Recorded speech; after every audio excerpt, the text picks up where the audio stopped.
Hello CAPF aspirants. इस video में मैं 7 अगस्त को जो एग्ज़ाम हुआ था CAPF का, उसके पेपर 2 का ग्रामर का सेक्शन के क्वेश्चन को सॉल्व करूँगी, साथ में एक्सप्लेन भी करूँगी। और मैंने राइटिंग सेक्शन का जो भी क्वेश्चन था उसका एनालिसिस मैंने कर दिया, वो वीडियो भी मैंने डाला हुआ है, आप लोग देख सकते हैं।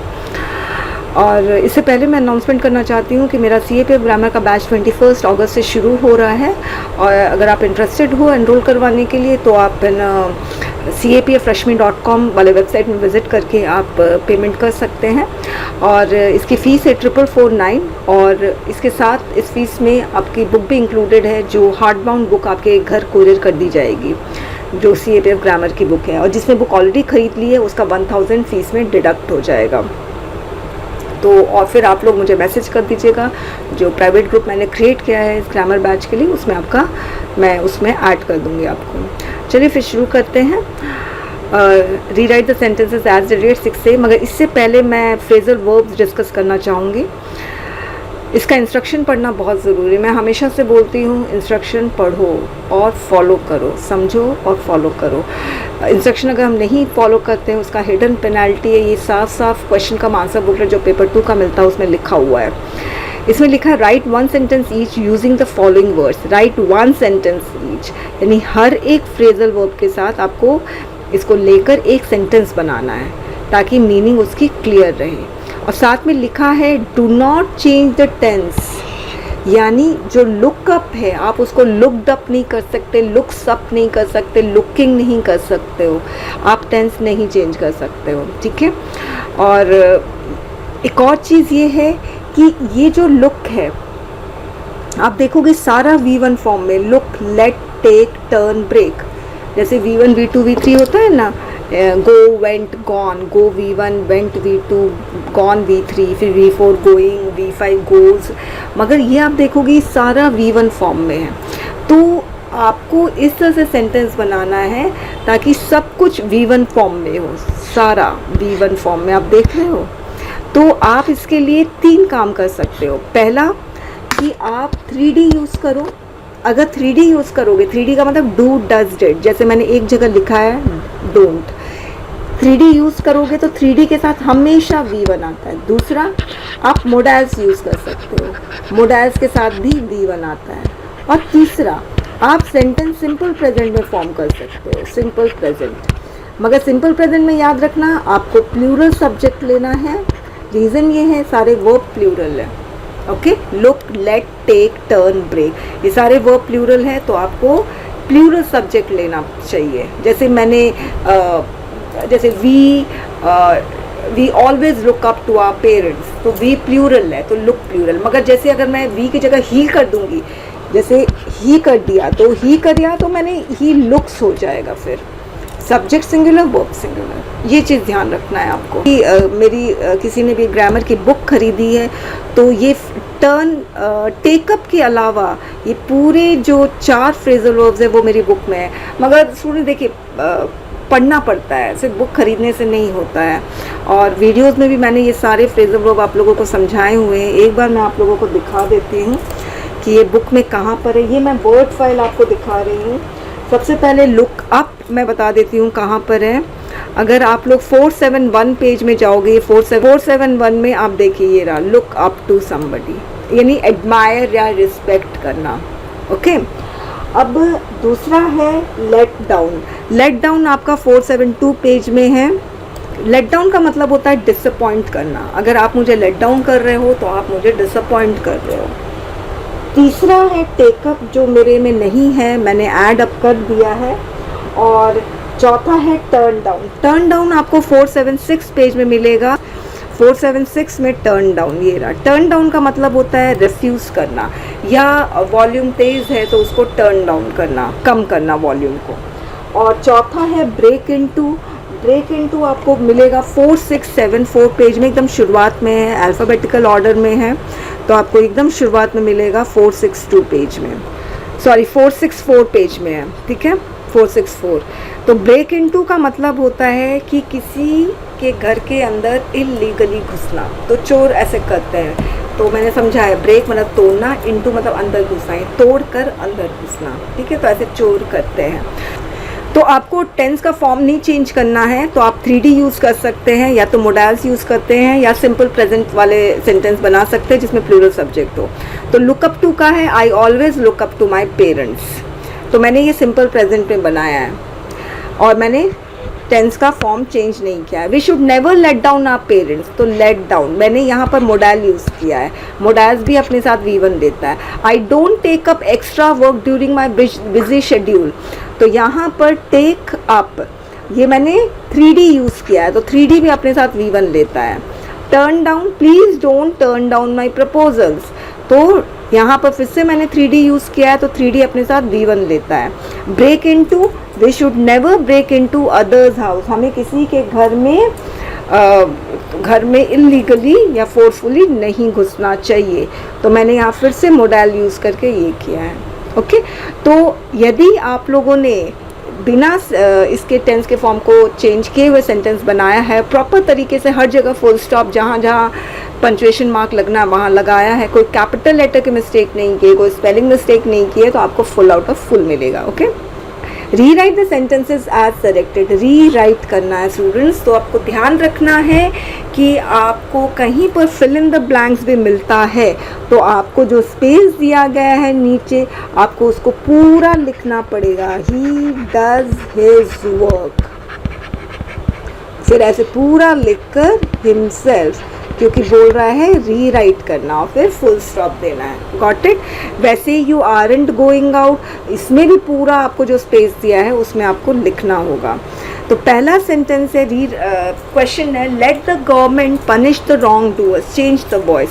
तो मैंने आप लोगों को बताया हुआ है और हर ग्रामर की क्लास में मैं बताती हूँ कि जब भी आप एक्टिव से पैसिव वॉइस करते हो तो कभी भी टेंस चेंज नहीं करोगे, कभी मत चेंज करना टेंस, कभी भी टाइप्स ऑफ सेंटेंस नहीं चेंज करोगे। अगर पॉजिटिव है तो पॉजिटिव रहने देना, अगर नेगेटिव है तो नेगेटिव, अगर इंटरोगेटिव है तो इंटरोगेटिव। तीसरी चीज़ है कि हमेशा ध्यान रखना कि पैसिव वॉइस में एक ऑक्सिलरी वर्ब हमेशा यूज़ होता है और एक V3 हमेशा यूज़ होता है। ओके, और पैसिव वॉइस में कभी भी 3D का यूज़ नहीं होता है, ये सब चीज़ आपको ध्यान रखनी है। और नेवर डिलीट एनी वर्ड्स, अगर सब लिखा है द गवर्नमेंट तो जब आप पैसिव वॉइस में कर रहे हो तो वो द नहीं हटाना है आपको। द रॉन्ग डूअर्स है तो यहाँ से द नहीं हटाना है, डूअर्स में एस नहीं हटाना है। अब यूपीएससी ने यहाँ पे क्या ट्रिक प्ले किया है, लिखा है चेंज द वॉइस। अब स्टूडेंट्स अगर ये नहीं पहचान पा रहे ये कौन सा वॉइस है, अगर स्टूडेंट्स पहचान रही है एक्टिव वॉइस है तो उसको पैसिव वॉइस में चेंज करना है, अगर स्टूडेंट्स को लग रहा है ये पैसिव वॉइस है तो उनको एक्टिव वॉइस में चेंज करना है, राइट। तो एक चीज़ हमेशा याद रखना, पैसिव वॉइस में हमेशा V3 यूज़ होता है। अगर आपने किसी भी सेंटेंस में V1 देख लिया है तो वो पैसिव वॉइस हो ही नहीं सकता है, तो ये एक्टिव वॉइस है। ओके, अब इसका पैसिव वॉइस क्या होगा, तो बहुत सारे स्टूडेंट्स ने मुझे बोला हमने शुड लिखा है, तो शुड आप नहीं लिख सकते हो। यहाँ लेट है तो लेट से जब भी सेंटेंस शुरू होता है ना तो उसमें शुड नहीं आता है, क्योंकि शुड जो है वो आपका सजेशन शो करता है और लेट से सेंटेंस शुरुआत होती है तो या तो वो रिक्वेस्ट शो करता है या तो वो ऑर्डर शो करता है, वो कभी भी सजेशन इंडिकेट नहीं करता। तो जिसने भी शुड लिखा है उसका गलत है, उसको लेट से ही शुरू करना चाहिए। ऐसे लेट द रॉन्ग डूअर्स, तो रॉन्ग डूअर्स जो है वो आपका ऑब्जेक्ट है जो पहले आ गया। Let the wrong doers, let के साथ हमेशा बी आता है। MTL फॉर्मूला मैंने आप लोगों को बताया हुआ है। M stands for modals, T stands for to, L stands for let. ये MTL फॉर्मूला हमेशा अपने साथ पैसिव वॉइस में BE प्लस V3 लेता है। मोडाल्स अगर होगा शुड बी पनिश्ड तो modals should be punished, is to be punished passive voice में। टू अगर आ गया पैसिव वॉइस में तो बी आएगा, V3 आएगा। Let the wrong doers be punished by the है ना तो द लिखोगे, बाय द गवर्नमेंट पूरा का पूरा लिखो, GOVT मत लिखना, ठीक है। तो देखो एस लगा दिया मैंने। Okay fine, next. The policeman said to the man, "You are a trespasser and will be punished." अब ये rewrite the sentences using indirect speech, आपको indirect speech में बदलना है। तो इसमें ये जो है इसको हम लोग कहते हैं रिपोर्टिंग वर्ब और इसको कहते हैं रिपोर्टिंग स्पीच। तो जब आप इनडायरेक्ट में बदलते हो तो आप 3 जगह चेंजेस लेकर आते हो। पहला आप रिपोर्टिंग वर्ब में चेंज लेकर आओगे, दूसरा आप यहाँ पर ये जब इनडायरेक्ट स्पीच में बदलते हो तो ये जो कॉमा देख रहे हो वो हट जाएगा, ये जो डबल कोट्स आप देख रहे हो वो भी हट जाएगा और इसके बदले क्या लगेगा, कंजंक्शन। ठीक है, यहाँ पे कंजंक्शन दैट लगेगा और फिर आप इसमें चेंज लेकर आते हो रिपोर्टिंग स्पीच में। तो 3 जगह बदलाव आता है रिपोर्टिंग वर्ब में, तो मैं बदलाव लेकर आ रही हूँ। तो ऐसे होगा, the police man said to the man का टोल्ड द मैन। किसी ने अगर सेड टू द मैन लिखा है तो वो ग्रामेटिकली इनकरेक्ट नहीं है, मगर रूल कहता है कि डायरेक्ट से इनडायरेक्ट करते हैं तो सेड टू टोल्ड में बदल जाता है। Told the man that, conjunction लगा दिया। एक चेंज मैं यहाँ पर रिपोर्टिंग वर्ब में लेकर आई कि मैंने टोल्ड लगा दिया, दूसरा चेंज मैंने कंजंक्शन यूज़ कर दिया। तीसरा चेंज मैं रिपोर्टिंग स्पीच में चेंज करूँगी। रिपोर्टिंग स्पीच में क्या क्या चेंज होता है, एक तो प्रोनाउन चेंज होता है, तो यू किस में बदलेगा मैं बताऊँगी। दूसरा आपका टेंस चेंज होता है और तीसरा आपका टाइम चेंज होता है यदि है, जैसे येस्टरडे का द प्रीवियस डे हो जाएगा। ठीक है, तो टेंस कब चेंज होगा, जब ये रिपोर्टिंग वर्ब पास्ट में होगा। अगर ये रिपोर्टिंग वर्ब आपको प्रेजेंट में दिखेगा तो रिपोर्टिंग स्पीच का टेंस में कोई बदलाव नहीं आएगा, ये चीज़ ध्यान रखना। अगर ये प्रेजेंट में दिखता है या फ्यूचर में तो रिपोर्टिंग स्पीच में टेंस में कोई बदलाव नहीं आने वाला है। एनीवेज, और प्रोनाउन में चेंज होगा। यू कौन है, यहाँ पर मैन है तो दैट ही, आर का वॉज अ ट्रेसपैसर, फिर एंड, विल का क्या होगा, वुड, सब पास्ट में जाएगा, वुड बी punished। तो आपका आंसर होगा the policeman told the man that he was a trespasser and would be punished। The meeting started the moment the minister right, use as soon as. तो आप ध्यान रखना, जब आपको ऐसे बोला जाता है ट्रांसफॉर्मेशन करने के लिए, है ना, वर्ड्स को चेंज करके फिर से रीराइट करना, तो ऐसे में कभी टेंस का बदलाव नहीं कर सकते हो आप। स्टार्टेड है, अराइव्ड है, सारा पास्ट है तो पास्ट में यूज़ करोगे। तो द मोमेंट को हटा दोगे क्योंकि द मोमेंट का मतलब ही एज सून एज है, तो as soon as the minister arrived the meeting started, बस कॉमा देकर the meeting started, full stop. He does his work himself. Himself reflexive pronoun जो भी होता है ना वो सेल्फ वाला प्रोनाउन होता है और इसमें ये होता है कि जो डूअर है वो ही सफरर होता है। कहने का मतलब जो सपोज मैंने लिखा, मैंने यहाँ पर लिखा ही हर्ट हिमसेल्फ, तो हर्ट करने का काम कौन कर रहा है, ही कर रहा है। किसको हर्ट कर रहा है, खुद को कर रहा है। तो रिफ्लेक्सिव प्रोनाउन यानी सेल्फ वाला प्रोनाउन तब यूज़ होता है जब डूअर, करने वाला और भुगतने वाला दोनों सेम हो। तो हर्ट करने वाला वो खुद है और भुगत भी खुद ही रहा है, तो ऐसे केस में सेल्फ वाला प्रोनाउन यूज़ करते हैं, यानी वो काम खुद कर रहा है, अब खुद से कर रहा है, तो यहाँ पर रिफ्लेक्सिव प्रोनाउन यूज़ होगा, he does his work himself. A law abiding citizen is one who abides by, abides के साथ बाय यूज़ होता है। ये भी अगर आप लोगों ने प्रपोजिशन चैप्टर मेरा बुक का पढ़ा है तो उसमें फिक्स प्रपोजिशन में आप जाइए, फिक्स प्रपोजिशन में मिसलेनियस में आपको अबाइड बाय दिखेगा। तो जिसके पास भी ग्रामर की बुक है वो लोग, आप लोग देखना, अबाइड के साथ बाय लगता है, वो लिखा हुआ है, मगर बस देखिए खरीदने से नहीं होता, उसको प्रॉपर तरीके से पढ़ना होता है। Anyways, I met the woman her purse was snatched by someone, तो क्या होगा, I met the woman whose purse, अब हर को हटा दो, I met a woman whose purse was snatched by someone, तो ये कॉम्प्लेक्स सेंटेंस में बदल जाएगा। याद रखना, सिंपल सेंटेंस होता है जिसमें कोई कंजंक्शन यूज़ नहीं होता है, एक ही सब्जेक्ट और एक ही ट्रू वर्ब होता है। कॉम्प्लेक्स सेंटेंस और जो कंपाउंड सेंटेंस होता है, I hope you remember, fan boys वाला कंपाउंड सेंटेंस होता है और उसमें साथ में एक जोड़ा वाला, जो पेयर वाला कंजंक्शन वो भी होता है, ईदर और, neither nor, not only but also both and, ये सारा कंपाउंड सेंटेंस बनाते हैं ये सारी कंजंक्शन। इसके अलावा जितने भी कंजंक्शन है, if, because, unless, all, whose, which, ये सारे कॉम्प्लेक्स सेंटेंस बनाते हैं। You are in going out add a suitable question tag, तो यहाँ पर क्वेश्चन टैग बहुत ईजी होता है। क्वेश्चन टैग में हमेशा 3 कॉम्पोनेंट होता है। पहला कॉम्पोनेंट वर्ब, दूसरा कॉम्पोनेंट ऑक्सिलरी वर्ब, पहला कंपोनेंट ऑक्सिलरी वर्ब, दूसरा कंपोनेंट प्रोनाउन और तीसरा कंपोनेंट क्वेश्चन मार्क। तो फिर से रीराइट करके फिर से क्वेश्चन मार्क देना होगा। So remember this, right. अब इसमें क्या है, आपको एक ऑक्सिलरी वर्ब लगाना है, तो जो ऑक्सिलरी वर्ब आपको दिख रहा है ना, वो ऑक्सिलरी वर्ब आप क्वेश्चन टैग में चिपका दो। अब आर दिख रहा है तो आर चिपका दो, यू दिख रहा है तो यू चिपका दो। यहाँ नॉट दिख रहा है, आर एन का मतलब आर नॉट, नॉट दिख रहा है तो नॉट मत लगाओ। अगर नॉट यहाँ पर नहीं होता तो यहाँ नॉट लगाना होता, सिंपल। तो इसका क्वेश्चन टैग बनेगा are you. He always remembers his well wishers. अब इसने बोला है कि इसको नेगेटिव करो, मीनिंग को चेंज नहीं करना है, तो क्या हम करेंगे, ही ऑलवेज को हम नेवर कर देंगे, नेगेटिव हो गया। रिमेंबर्स की जगह फॉरगेट्स कर देंगे his well wishers. So very easy. He drove too fast for the police to catch him. Remove to. अब ऐसे केस में जैसे as soon as लगाओ, rewrite the sentence beginning with if, इस तरह के जो सेंटेंस आते हैं, या remove to, कभी भी टेंस मत चेंज करना, ठीक है।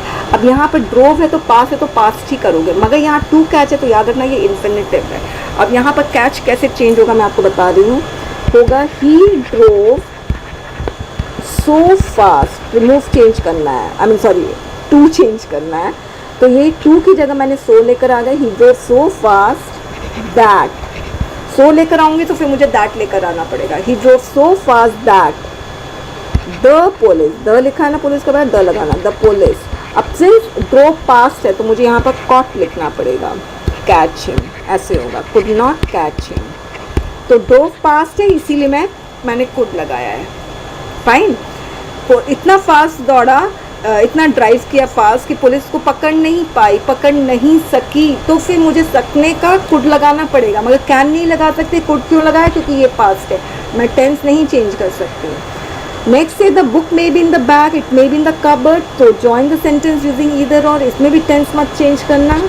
तो इसमें होगा द बुक मे बी, पहले ही लगा दो may be, either in the bag और इन द कबर्ड, ये होगा, फुल स्टॉप। अब ध्यान रखना, आपने इसके अलावा अगर कोई भी सेंटेंस फ्रेम किया है ईदर और के साथ, तो आपको ये देखना है कि ईदर के बाद अगर वर्ब आ रहा है तो और के बाद भी वर्ब आना चाहिए। ईदर के बाद प्रपोजिशन आ रहा है तो और के बाद भी प्रपोजिशन। ईदर के बाद आर्टिकल्स आ रहे हैं तो और के बाद भी आर्टिकल्स आने चाहिए, वरना वो पेयर एरर, पैरेलल एरर, ये सब माना जाता है। ये हमने डिस्कस कर लिया है। Rewrite the following sentences correctly after detecting the error. मैंने जब भी आप लोगों को पढ़ाती हूँ adjective, pronoun, subject verb adjustment advance level, तो ये वाला मैं वन ऑफ द बहुत एम्फसाइज करती हूँ क्योंकि ये बहुत इम्पॉर्टेंट है। इस पे मैंने आप लोगों को पहले भी बोला है कि 4 एरर बनते हैं, वन ऑफ द प्रिजनर, ठीक है। मैं इसको थोड़ा सा चेंज करके बता रही हूँ कितने एरर बन सकते हैं। इसमें आपके 4 एरर बन सकते हैं। देखते हैं, पहला एरर ये द हटा देते हैं, आर्टिकल्स यहाँ पे लगना चाहिए, अ नहीं लगेगा, द लगेगा, माई प्रिजनर होगा, कुछ भी। दूसरा एरर, हमेशा ये प्लूरल होता है, जब वन आता है तो यहाँ सिंगुलर कर देते, जो ये एरर पूछा गया है तो सिंगुलर नहीं होता। वन ऑफ द आया है तो ये प्लूरल होगा, यानी बहुत प्रिजनर्स में एक प्रिजनर, राइट, इसलिए ये प्लूरल होगा। तीसरा एरर वर्ब से पूछा जाता है, ठीक है, प्लूरल का सिंगुलर, सिंगुलर का प्लूरल। चौथा एरर जो पूछा जाता है वो इससे पूछा जाता है, प्रोनाउन या एडजेक्टिव से। अगर वर्ब, ये सब्जेक्ट सिंगुलर है, प्रेपोजिशन के पहले असली सब्जेक्ट ये सिंगुलर है, तो वर्ब भी सिंगुलर होगा और ये भी सिंगुलर होगा। तो क्या करते हैं, इसमें देयर प्रेजेंट कर देंगे तो गलत हो जाएगा। Okay, singular singular singular, matching perfect होना चाहिए, एडजस्टमेंट परफेक्ट होना चाहिए, राइट। तो यहाँ पर प्रिजनर की जगह क्या होगा, प्रिजनर। तो ये वन ऑफ द स्ट्रक्चर है ना, ये बहुत ज़्यादा इंपॉर्टेंट है, इससे आपके 4 एरर्स बनते हैं। ओके, अब नेक्स्ट है हाउ यू कुड फॉरगेट। ये भी बहुत ईजी है स्टूडेंट्स, मैंने आप लोगों को अपनी क्लास में बताया हुआ है कि जब भी आपका क्वेश्चन वर्ड हो और क्वेश्चन मार्क हो तो आपका हमेशा कास्ट का स्ट्रक्चर फॉलो होगा। कास्ट का मतलब, क्यू का मतलब क्वेश्चन वर्ड, ए का मतलब ऑक्सिलरी वर्ब और एस का मतलब सब्जेक्ट। कास्ट का स्ट्रक्चर फॉलो करना बहुत ज़रूरी है। तो how question word, you subject और ये ऑक्सिलरी वर्ब, इसमें कौन सा स्ट्रक्चर फॉलो हो रहा है, इसमें कसा का स्ट्रक्चर फॉलो हो रहा है, क्यू एस से, जो कि बिल्कुल गलत है।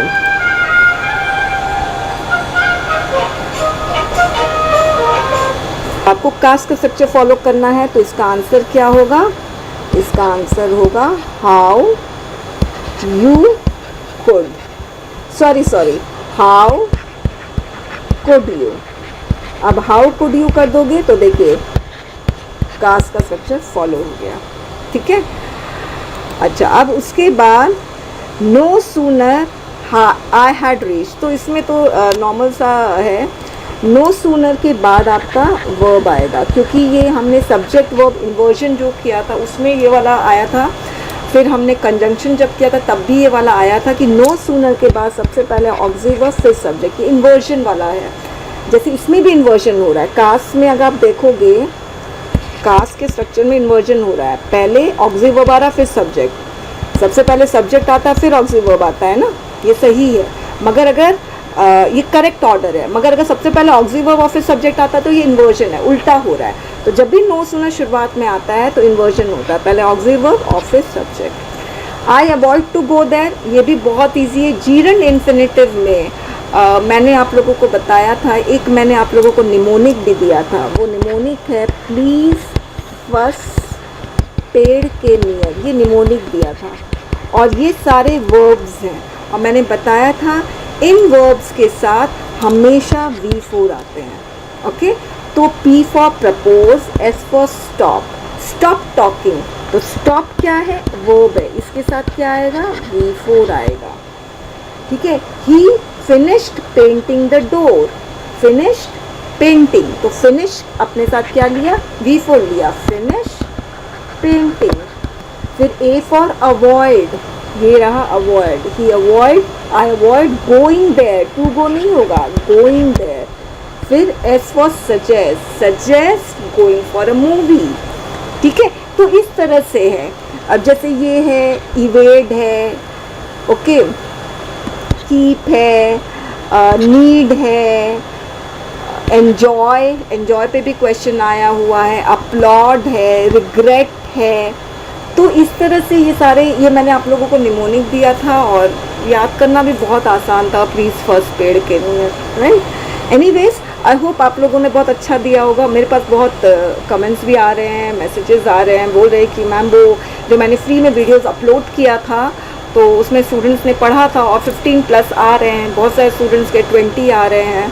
तो इस बार ग्रामर इजी भी था और अगर किसी ने बहुत अच्छे से पढ़ाई की थी तो ये ग्रामर के क्वेश्चन बहुत अच्छे से सॉल्व किए होंगे। बस ध्यान रखना फुल स्टॉप, कैपिटल लेटर, ये सब की मिस्टेक नहीं होनी चाहिए, ओके। इसको भी हम ग्रामेटिकल मिस्टेक ही मानते हैं, ओके। Thank you students.